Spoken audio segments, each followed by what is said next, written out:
Olá, pessoal, sejam bem-vindos a mais um SPED Brasil Cast. Mais uma semana se foi, 17 de julho. O tempo que passa rápido, hein, gente? Tá louco. E será que temos novidades? Como é que anda o projeto aí da sua empresa? Conta pra gente. Já andou, já caminhou? Essa semana nós recebemos aqui no portal.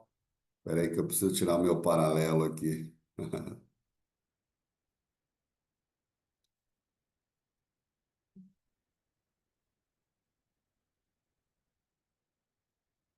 Eu tenho um paralelo aqui que não para de falar. Pronto.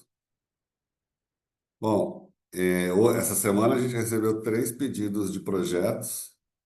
É, Na semana passada eu falei do problema do evento, né? O evento é um documento fiscal e surge no RP, mas quem não comprou a mensageria não vai ter esse processo. Então, agora estão demandando essa questão do parceiro de mensageria gerar o evento e jogar a contabilização para o RP. Não é nada novo isso. No século passado já tinha essa questão da mensageria ser a provedora, da nota e também da contabilização para descarregar no RP. De qualquer forma, as empresas já foram acionadas para isso. Eu tenho vários parceiros que atuam com essa pegada de retorno da mensageria. Só que é um custo a mais, né? Enfim, dizem que é infinitamente mais barato do que comprar mensageria de RP A ou B. Então, Renato Concórdia, Lilian Aires, Edenilson, Felipe, bom dia. Sejam bem-vindos. Vamos tratar dos nossos temas. Vocês ficaram horrorizados com a reportagem, né, da Brascom, da FENAINFO, que trouxeram aí um cenário absurdamente terrível. A ABS, a FENAINFO, a FRAC e a Brascom. Mas é a realidade, é o que está acontecendo. Na nossa pauta, a gente fala da questão da margem. Então, vamos falar um pouquinho. Fizemos o evento lá na Live University, com algumas empresas, 40 empresas, falando de margem. E aí, é uma discussão que já veio em alguns fóruns, já conversei com alguns clientes sobre isso, né? Afinal, como tratar isso? Será que vai ter redução de custo mesmo? Você vai ganhar margem nas suas operações? Alguns setores já identificaram linhas de produção com redução desse custo, uma margem um pouco melhor. E aí a pergunta, né? O que eu faço com isso? Então, o que está acontecendo, né? A reforma ela mexe com todas as estruturas, né? Formação de preço, cadeia de valor, fluxo operacional, modelos de apuração. Ah, modelo de apuração. Depois eu falo. Se eu não esquecer, eu falo. Então, é importante que esse tema seja tratado. E eu fico estarrecido porque tem empresa que não trata o tema. O comercial teria que estar à frente disso e não querem conversar. Doutor Cláudio, doutor Luciano, bom dia. E aí, como é que vai ser? Vai ficar para o último momento, né? Um recado bem particular, gente, porque eu tenho visto gente que falando assim, não, a gente não fez nada porque tem que esperar, de repente, a eleição, quem assumir pode parar tudo. Gente, pelo amor de Deus, existe gestor hoje em sã consciência que acredita mesmo que vai se parar a reforma tributária. Eu tenho projetos de 200 milhões, gente. Projetos sendo tocados nas empresas, orçado em 200 milhões, porque tem o upgrade do RP, tem o upgrade da solução complementar, tem processos, tem uma série de coisas envolvidas, né? A hora que você faz um mapeamento e tem a visão do todo, você vê que tem processos para ser criado, novos processos formatados, bonitinho, o plano A, o plano B, né? E não tem, o comercial nem se envolve. Eventualmente vê um anúncio, né? Ontem me falaram isso, eventualmente ele vê um anúncio, uma publicação. "Ah, olha, vai ter isso, é mesmo. Fala, explicar para ele o que é rádio, então, pelo amor de Deus. Ele está ouvindo o Split, né? Porque faz muito marketing no Split e pouco se fala do rádio. Pouco se fala da necessidade do faturamento, da abertura do. Hoje se faz muito boleto consolidado, né? Se houver uma devolução de um item daquela nota naquele boleto, Inês é morta, né? Da multa por atraso, imagina, quem está no varejo vai ter que emitir nota para todo aquele volume de atrasados que teve, porque o fisco está interessado agora. Não é porque está falando para você, ó, faça aí, tá? Não, o fisco quer essa grana, quer o ICMS sobre o IBS. Ó, fui traído pela rotina. Ele quer o IBS e ICMS sobre a multa que o seu cliente pagou, porque isso afetou o produto. Ah, eu tenho que mexer no custeio? Oi? As contas contábeis. Tem empresa, gente, que para abrir uma conta contábil tem que falar com a Índia, tem que falar com a Alemanha, com a França, Inglaterra, explicar por que que tem. Tem uma reforma tributária aqui, agora eu pago, a multa será tributada, mas a multa é financeiro, não, mas o cobrar a multa muda o preço do produto, então o fisco quer a multa, tá? É só para um filtro do que vai acontecer e precisaria estar sendo feito já, né? Não é que vai acontecer, tem que estar pronto isso, gente. E eu vejo que tem essas discussões não estão sendo travadas ou tratadas na companhia. O custeio, precificação, então tem aquele ponto. Isso já veio lá no comitê, no piloto, né? Qual o preço que você vai utilizar? O preço de gôndola, por exemplo, né? Que eu vou falar gôndola. É o preço para o seu fornecedor, para o seu cliente. É o preço líquido, preço cheio. O que é preço cheio? É o valor da mercadoria mais os 28%, se for a alíquota de 28%, né? Nessa história toda. Pode ser de 26%, de repente, né? 25%. De repente o fisco fala, 20% é a alíquota máxima. Ó, que show, né? Você acredita em Papai Noel, né? Então, o que que acontece? Essa discussão de qual é o preço que eu vou colocar, seu preço líquido, porque eu tenho algumas repercussões, né? Então, vamos lá. O produto é o quê? R$ 100 mais 28%. Beleza? Beleza. Está lá no boleto, 128, certo? Aí o cliente faz um RAT, ele vai pagar aqueles 28. Qual é o valor que você vai cobrar dele? Não vai cobrar mais o imposto. Então, seu boleto já tem que ser abatido os 28. É como acontece hoje no, na parte de serviços, né? O tomador do serviço retém o imposto e depois desconta do boleto. Gente, tranquilo isso, né? Então, quando a gente falava de margem, lá ontem a gente explicou, tem produtos que têm certa elasticidade, ontem não, terça-feira. Tem produtos que têm elasticidade, né? Então, aquele que vai querer, não vai mexer em nada. Só o fato de não mexer já deu problema, porque o seu concorrente já abaixou. Ele está atrás de aumentar o market share dele. Então, ele está monitorando. Você monitora o seu fornecedor a partir de, sei lá, segundo semestre de 2026, como ele se comporta, como ele vai se comportar em relação à reforma tributária? Não, né? Normalmente quem faz isso é o comercial. Só que agora o tributário tem essa pegada de de validar a realidade tributária e a repercussão dessa realidade tributária para a companhia, para o CFO.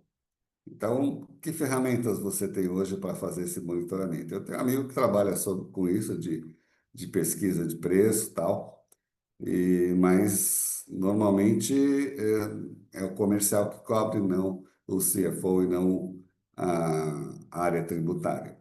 Muda um pouco aí a visão e o papel do tributário, o head de tributos, né? Ele agora tem que ter um que a mais para justificar e embasar as decisões do CFO. Basicamente, é isso que a gente chega à conclusão. Inclusive, eu peguei o exemplo da Índia, né? A Índia, 7 anos depois da reforma, pá, identificou que tinha problema.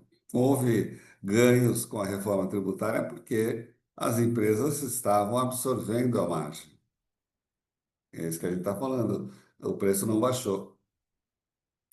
E se for incluir o ICMS na base de cálculo, o IBS na base de cálculo do ICMS, o preço vai aumentar. Ah, esse discurso aí já morreu, tem o PLP 16. Alguém quer apostar comigo? Aqui tem aqui em Dayatuba tem o Pezão, restaurante bastante cheio, tem muita fila. Então, alguém aposta quiser apostar que o IBS e CBS na base do ICMS vai ser a próxima onda, estou apostando, tá? Manda aí o seu WhatsApp no privado e a gente fecha. Se eu perder, eu pago aqui no Pezão, mas se ganhar, vem todo mundo aqui que está ao vivo. Não, paga no Pezão, tá bom? Então prepare-se, tá? Começa a montar seu cálculo da formação do preço do seu produto. Tem substituição tributária? Ah, por falar em substituição tributária, não está na pauta. E eu não vou poder falar. Tem gente que é assim, tá? Tem gente, não está na pauta, bem cartesiano.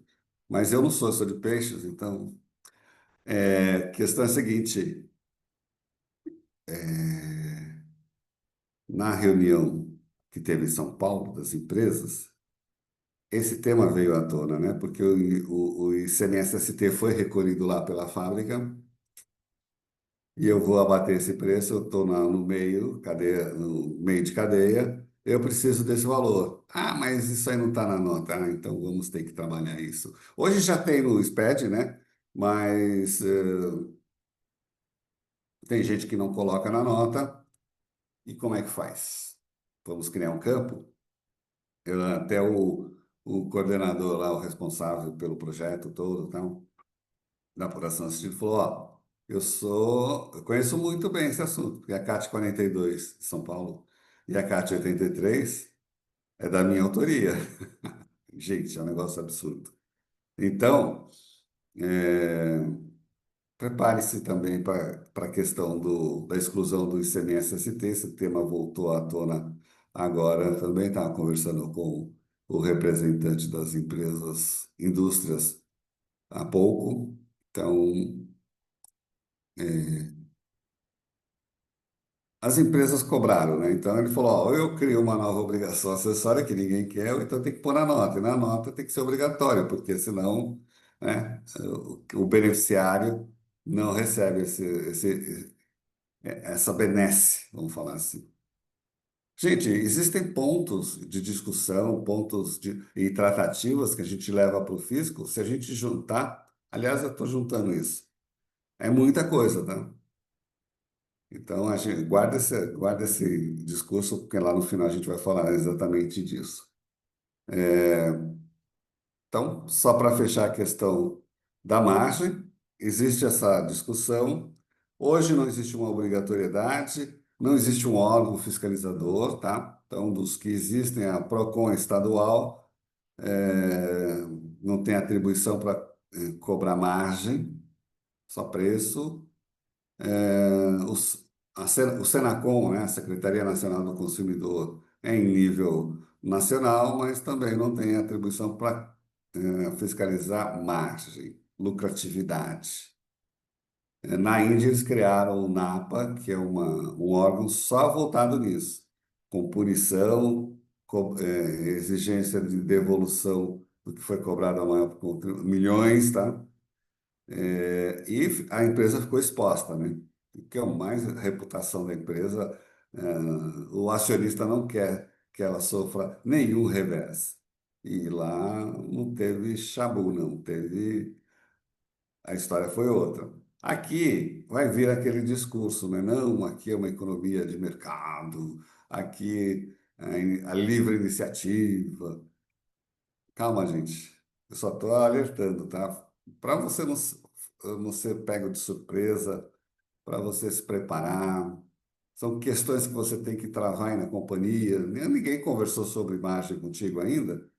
Vai lá conversar. Gente, se eu pegar um produto aí, considerando os insumos que eu não tomo crédito, que eu vou poder tomar crédito, pá, eu vou aumentar essa margem, porque ele está com folga. Não preciso nem da elasticidade do preço, a tal elasticidade do preço. E aí, o que a gente vai fazer? Vai baixar o preço na tabela de preço de vendas? Com isso, eu mexo no mercado? Porque se eu baixei o preço, meu concorrente não vai ficar com o preço lá em cima, ele vai baixar. E aí, dependendo aonde esteja a fábrica, o frete e tal, alguém sai ganhando aí, né? Porque se o seu concorrente está do seu lado, os preços caminham juntos. Se o seu concorrente está no centro-oeste, você está no sul, para atender A ou B, agora até o frete vai ser representativo, né? Vai ficar escancarado. Aliás, por falar em frete, também não está na pauta. A gente vai chegar num momento, eu já falei isso aqui, inclusive, que quais são os requisitos que o seu produto atende para entregar aqui na minha casa? Eu citei já até o exemplo do fiscal na reunião, ele falou: eu comprei a geladeira veio lá do sul, parou no Paraná, trocou de caminhão, não sei o quê, não sei o que lá, sei lá. Pô, de quem que é o índice de participação? Que carga tributária é essa? Enfim. Mas não é isso. Hoje na Europa, o que eles olham é qual é o custo ambiental para esse produto chegar na minha casa. Hoje ninguém olha para isso, mas conforme os preços começam a ser espelhados, né?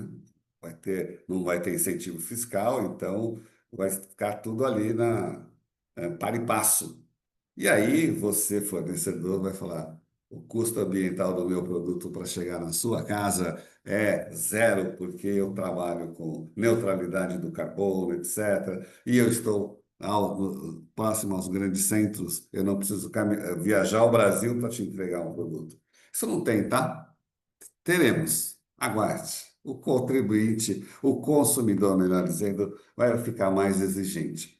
Enquanto isso, eu sugiro que você trate o tema da margem com propriedade. Conversamos isso aí, eh, na quarta-feira, no nosso comitê G, que acontece uma vez por mês online e duas vezes por ano presencial. E tratamos desse assunto também. O pessoal recebeu mais informações. A ideia é que a gente continue discutindo isso, até porque provavelmente teremos novidades. Ajuste Cine F49 é uma graça, o ajuste Cine F49, né, gente? Ô, coisinha mal feita, da gota serena. Como que você está tratando esse ajuste 49 aí na sua empresa? Já conseguiu parametrizar todo o cenário? Então, você tem entrega futura com pagamento antecipado, você tem perdas no estoque, você tem redução de valores barra quantidades e retorno por recusa ou não localizado. Eu gosto de falar sempre uma coisa. Antes da reforma tributária, a gente estava à espreita de uma nota fiscal de redução de valores. Porque tinha antes do Mundo SPED, tinha essa nota, eu cheguei a emitir, inclusive no Rio, Pernambuco, e com a reforma tributária, morreu. E aí, com a reforma, não, com o SPED. Aí, um pouquinho antes da reforma, 2017, 18, o físico sinalizou, olha, estamos discutindo, só faltava o Paraná que tinha segurado a nota de redução de valores. Agora nós temos, ó, a nota de débito, nota de crédito, nós temos eventos. Então, por isso que o ajuste NEF surgiu para fazer uma equalização, para não ter que emitir duas notas, uma para IBS e outra para ICMS, tá bom? Só que o que aconteceu? Para tratar o ICMS e o IBS, o que os estados precisam fazer? Internalizar. Eles internalizaram? Então, não, né? O ajuste CNF, deixa eu dar uma olhada aqui. O ajuste CNF 49, eu fiquei de ver, acabei esquecendo. É, vamos ver quantos estados internalizaram. Se eu estou falando bobagem. Rio Grande do Norte e Paraíba, Rio Grande do Sul, Amazonas e só. Pelo menos é o que eu tenho aqui. Está atualizado isso aqui. Então, como os estados não internalizaram o ajuste CNF em 49, o que aconteceu é isso aí. Saiu o ajuste CNF 20/26. Por isso que ele coloca inclusão do ICMS, se houver, se o estado assim o permitir, o estorno via nota fiscal, está tranquilo, está em casa. Se o estado não adota o modelo de documento fiscal, são duas escolas distintas. Até coloquei aqui a escola que, documento fiscal exige CFOP, CST, perdão, destaque do ICMS, escrituração do estorno via documento. A outra escola, via apuração, o que a gente está falando, né? Nota de débito, nota de crédito? Não, ajuste.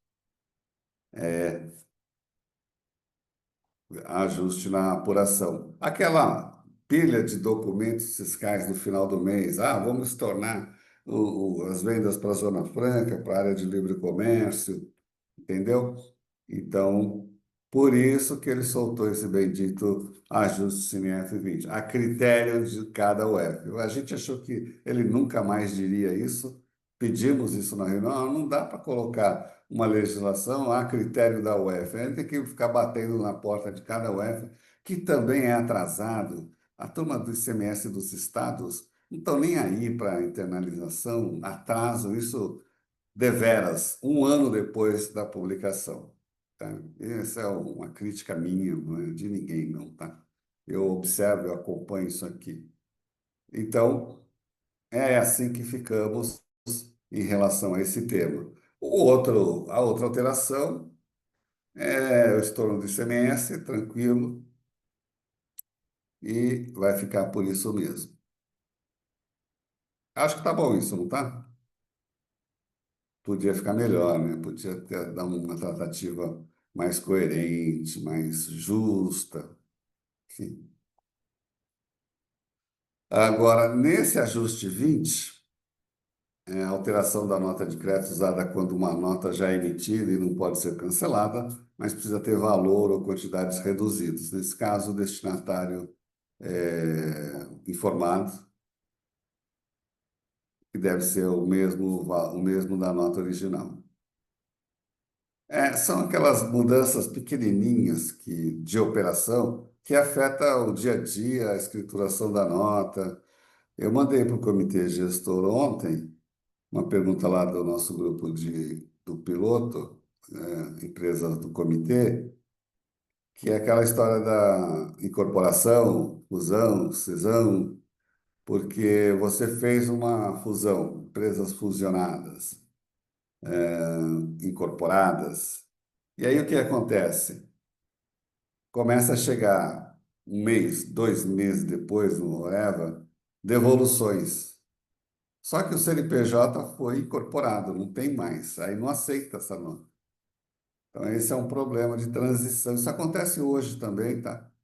Eu acho que na reforma eles precisam tratar essas particularidades. Anota isso aí, hein? Já falei de um item, agora do segundo item, porque é um problema. Bom, bom, passamos ao cenário do ajuste NF 49 e do 20, 49, 25 e do 20. Entendemos a sua dinâmica e por que que ele existe. Tranquilo? Ah, eu estou no Brasil, a nossa empresa está no Brasil todo. Vou ter que fazer pergunta, formular uma consulta formal para o Estado? Sim. Vejam, todas as vezes em que se falou do ajuste NF 49, o objetivo é evitar que a empresa tenha que emitir duas notas. Só que não houve. O fisco jogou a toalha e falou: ó, agora vocês se viram aí, tá?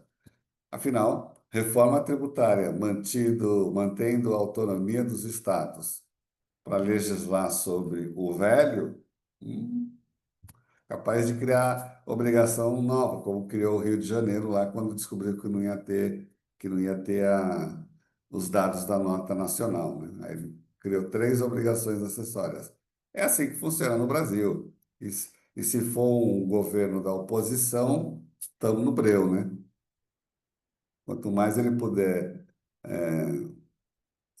remar contra, a gente observa essas coisas também. E o próximo assunto, nosso guia prático da FD ICMS PI. 32 novidades, gente. É muita coisa.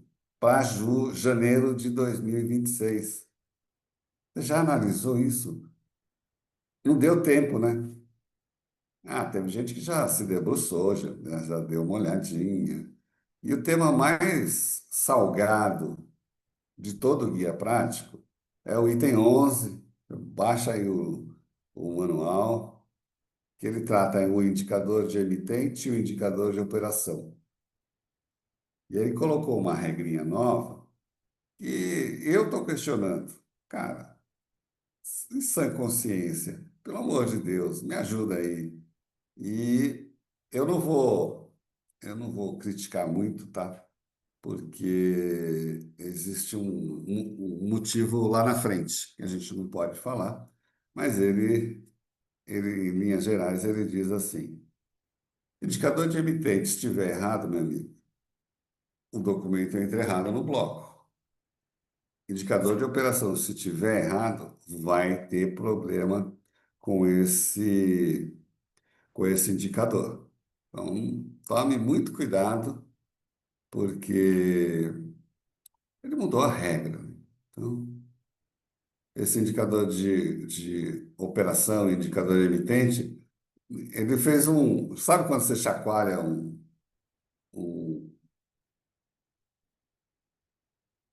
fugiu a palavra.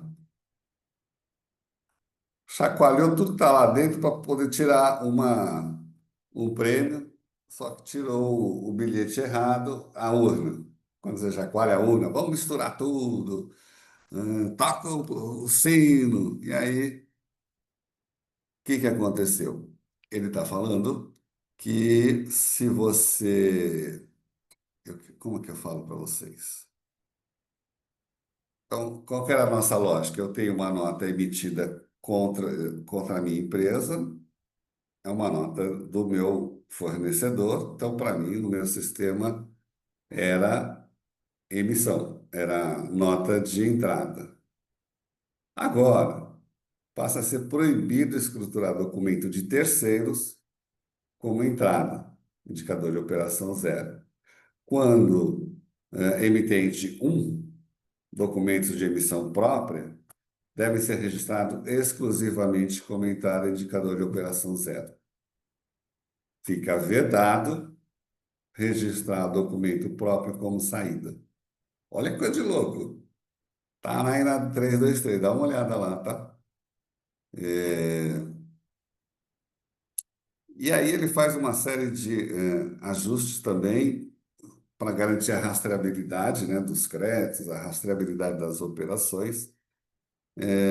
Então você vê que é, tudo isso repercute na apuração, E110, E210, E310 e o 1920.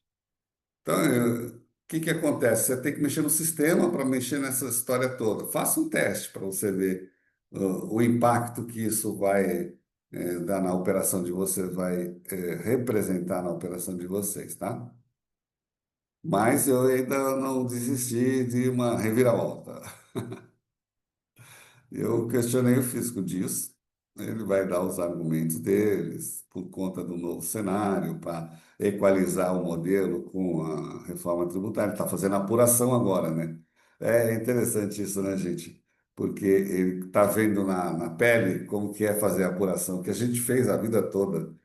A gente tinha 5 dias para fechar o mês, ele vai ter 15 dias para fazer o fechamento, bem que nível Brasil, né? Eles também colocaram maior rastreabilidade lá nos benefícios fiscais. Isso é tudo para auditoria, olhando lá no fundo de compensação, tá? Aliás, você já preparou o fundo de compensação, o ofício, o cálculo para dar entrada nisso até 31/12/2028? Tem chão, tá? Fica tranquilo. Lógico que tem impacto em crédito presumido, redução de bases, isenção, diferimento, tudo. A partir do momento que ele começa a pedir o dado do benefício e estabelecer critérios para essa informação, lógico que você tem repercussão. Lastro, né? Lastrear toda essa operação, a origem, por que está transferindo. Agora, eles vão começar a olhar para um cenário maior, né? Da apuração assistida, que não olha mais o CNPJ ou a inscrição estadual, olha o raiz, e isso repercute também na apuração do ICMS, que eles começam a falar, opa, vamos olhar, vamos pegar o ICMS se fosse IBS, vamos ver como que dá. O que que acontece? E fazer as validações cruzadas que eles tanto falam. Também teve a alteração no guia prático para absorver o CNPJ alfa, né? É importante. Enfim, teve uma série de novidades. Isso aqui não dá para falar assim, no detalhe em meia hora, já estourei o tempo. E vou fechar lá com a nossa história do manifesto do setor de TI, de tecnologia, a Brascom, Penainfo, a ABS e a AFRAC, que mandaram um ofício, um manifesto, elencando todos os problemas que as empresas têm encontrado, as empresas de TI, no desenvolvimento das soluções para a reforma tributária. Porque, de um lado, um fala que tá tudo ótimo, maravilha, vocês têm ido aí nos eventos, né? Aí você vai lá, pega a nota de serviço, pelo amor de Deus, né? Pelo amor de Deus, que é isso? Um cronograma indefinido. Ah, agora prorrogaram para agosto. Opa, mas se prorrogaram para agosto, dane-se. Então, e tem outras questões que não vão entrar agora, serão paulatinas, né? É um pau-cachorro, porque não tem agenda. Desenvolvimento, homologação, o QA que a gente fala, e produção. A DERE, por exemplo, está tendo reunião da DERE agora. A DERE falaram que vão entregar em novembro, vamos ver se mudaram esse prazo. Então, houve esse manifesto e elencando, agora a gente. É importante também que as empresas no piloto também façam os seus cenários, né? A API, por exemplo, a da Receita é uma, do Comitê Gestor é outra, já falei isso aqui para vocês. Não cabe na minha cabeça, é o mesmo documento fiscal, é um campo lá, outro cá, e eu tenho que fazer dois desenvolvimentos. A reforma não é para reduzir custo? Ah, tem os municípios que não estão prontos, batendo pé, que coisa horrorosa. E aí o time dessas notas ir e vir e chegar lá no ambiente nacional. Aí o comitê gestor tem que ir lá no ambiente nacional e trazer para o ambiente do comitê gestor. Nossa, tudo isso por falta porque a Receita Federal, o comitê gestor, alguém nessa história é responsável, não sou eu. Por que que a Receita quis desenvolver a nota fiscal se ela nunca cuidou de nota fiscal? Primeiro passo. A nota não é um documento fiscal que deveria estar lá com o comitê gestor, o encarte, que ao longo de 20 anos desenvolvendo todos os documentos. Aí a Receita, o CEPO, né, desenvolve, vai para os eventos, diz que é uma maravilha, só que você chega lá, não é. No dia a dia, você tem problemas. O município não aderiu, piorou o cenário. E aí, agora que tem que fazer a apuração assistida, o comitê gestor tem que ir lá no ambiente do CEP, fazer a mesma API e buscar os dados. Ah, pera lá, né? Enfim, está na hora de unificar, né? Uma API só e traz tudo e pronto, cada um pega uma parte dele e está resolvido.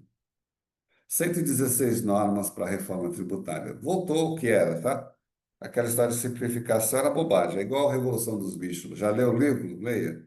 Você vai ver. Então, tem inconsistência, tem retrabalho, tem divergência de sistema, riscos, não conformidade, porque se o município ou o estado não está aceitando a equalização, também tem problema. E nessa história toda fica a empresa, né? O gestor falou, não, não vou fazer nada, não vou comprar nada, porque está indefinido. O problema é que a hora que ele definir, bom, primeiro que vai ser mais caro. Para a companhia é um desastre. Segundo, que ele não vai ter agenda, vai ser a força, vai fazer mal feito. Porque quando a gente faz a gente tem observado os mapeamentos, você descobre coisas do tipo, eu tenho que agora criar um processo sobre reforma tributária, sobre encontro de contas. Eu vou ter que emitir nota. Ontem eu não emiti a nota. Tem uma série, eu não vou listar aqui, mas tem uma série de ações que agora só devem estar lastreadas por documento fiscal. O próprio alocação de imóveis. Não dá para emitir nota de locação em 3 de agosto, gente. Isso é balela, é gente desinformada. E tá cheio no LinkedIn. Eu nem perco meu tempo mais de. Não tem nota de locação em 3 de agosto. Falta, por exemplo, o CIB. O que é CIB? É o Cadastro de Imóvel Brasileiro, Imobiliário Brasileiro. Então, vou te dar um exemplo para a gente sacramentar isso. Olha, tenho um terreno dividido em 3 irmãos. 3 irmãos são donos. O CIB vai dizer quem são os donos e qual é o percentual de cada um. E cada um desses donos, eh, coproprietários, terão que emitir uma nota proporcional à sua propriedade, ou seja, só posse. Então, eu tenho 30%, minha nota é 30% do aluguel, a do outro e do outro. É assim. Sem isso não funciona. Não está pronto. Não é agora em agosto. Locação de bens móveis, locação de máquinas, de container, de caminhão, também não vai ser possível. Desculpa o desabafo, hein, gente? Perdão. A gente escuta cada bobagem, a gente vê na internet, e gente querendo palco público. Dá licença, né? Chegou agora e quer sentar na janelinha, não carregou o piano esses 20 anos de SPED e agora quer fazer, enfim. Gente, desculpa o desabafo, estamos chegando. A Tainá está fazendo uma pergunta. Em 3/8, o que acontece com os municípios cujas prefeituras não se adequaram ao novo layout contendo o grupo de IBS e CBS? Os contribuintes não vão conseguir faturar? Então, Tainá, o delta deles é 1º de janeiro, tá? Em 3 de agosto, tem muitos aí que ainda não vão conseguir migrar tudo. Estão correndo, tá? Já estou sabendo aí que estão correndo atrás. Mas 1º de agosto 1º de janeiro é o delta, é o Big Bang deles. Se eles não fizerem, estão pego, não vão ter o repasse. 3 de agosto eles estão lutando aí para conseguir. Já estão se mexendo com a DPS para ter os dados. Então, a DPS é aquele layout que tem tudo, né? Se você comparar, ele é o maior layout. Então, ele coloca lá e ele dispara, você coloca os dados e ele dispara para o ambiente nacional. este ajuste de CNF das notas de crédito e débito, o Cleiton está perguntando. Não, Cleiton, é 3 de agosto. Ele absorveu o layout o prazo do ajuste CNF 49, né? Isso mesmo? Ah, não vai dar para abrir aqui agora, tá? Desculpa. Porque tem uma turma que é setembro e tem essa turma que absorveu o principal, né? Porque como ele corrige, então ele adota o prazo do principal. Mas o principal a gente tem 3 de agosto, né? A gente vai estar pronto. Tem uma série de lacunas também do. É assim, a entrega futura foi um pedido das empresas. Olha, precisamos discutir os processos. Aí ele falou, quais processos vocês têm? Ah, tem entrega futura, tem a perda de estoque, extravio, recusa. Aí o fisco fez. Só que tem um caminhão que não entrou. Beneficiamento, operação triangular com beneficiamento, tem uma série de coisas. A incorporação, né? E a turma de normas não está dando conta também, né? Porque não é, então é importante destacar, né? Tem um grupo técnico para que a gente discute toda sexta, a API da apuração assistida, tem o grupo técnico de normas, então tem lá um grupo grupo seleto de cabeças pensantes da legislação dos estados para poder, e com a Receita também, né, federal, para redigir o que falta, as correções que são necessárias para o regulamento. Ato conjunto, lembra da história? E só que não dá conta, porque é muita coisa. Ok, gente? Então, eu acho que eu já me estendi demais, perdoe-me pelo excesso e também pelo avanço do horário. Um dia a gente vai ter o horário, 1 hora de papo, tá bom? Por enquanto, são 30 minutos, quando eu não exagero. Pessoal, obrigado, um grande abraço a todos, bom final de semana. É, o final de semana é de trabalho, tá? Não é de descanso, não. Esse negócio de descanso foi o tempo. Onde que eu fecho aqui? Que tem um monte de coisa aberta aqui. Tá aqui. Encerrando. Tchau.